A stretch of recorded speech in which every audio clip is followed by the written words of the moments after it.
তো আল্লাহর প্রিয় হইতে হইলে নফল ইবাদত করতে হবে। কি কি নফল ইবাদত করে আল্লাহ তাআলার প্রিয় হতে পারে আমি দুই একটি আপনাদের সাথে শেয়ার করবো ইনশাআল্লাহ। এক নাম্বার, আল্লাহর কোরআনের তেলাওয়াত। এটা আল্লাহর বাণী। কোরআন তেলাওয়াত মানে আল্লাহর সাথে কথা বলা। যখন আপনি কোরআন তেলাওয়াত করেন, কাইন্ড অফ আপনি আল্লাহর সাথে মুনাজাত করেন, মানে একান্ত আলাপন করেন, আলাপচারিতা করেন। দুই নাম্বার তালিকা হচ্ছে আত-তাহাজ্জুদ বা কিয়ামুল লাইল। দুই রাকাত করে মাঝরাতে যে সালাতটা বিষ্ণু সাল্লাল্লাহু আলাইহি ওয়াসাল্লাম পড়তেন, এটাকে বলে কিয়ামুল লাইল বা তাহাজ্জুদ। তিন নাম্বার মাধ্যম হচ্ছে বেশি বেশি আল্লাহ তাআলার কাছে চাওয়া, মানে আদ-দুআ, দোয়া করা।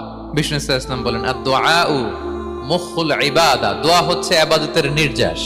এবং আল্লাহর কাছে চাইলে আল্লাহ খুশি হয়, না চাইলে আল্লাহ বেজার হয়। বিনয়ের সাথে চাইতে হবে, চোখের পানি ছেড়ে চাইতে হবে, চাওয়ার মতো চাইতে হবে। চাওয়ার মতো চাইলে আল্লাহ দেয়। আল্লাহ তাআলা আমাদের সবাইকে তার প্রিয় ভাজন বান্দাদের তালিকায় অন্তর্ভুক্ত করে নেক। আমরা সবাই পড়ি আমিন।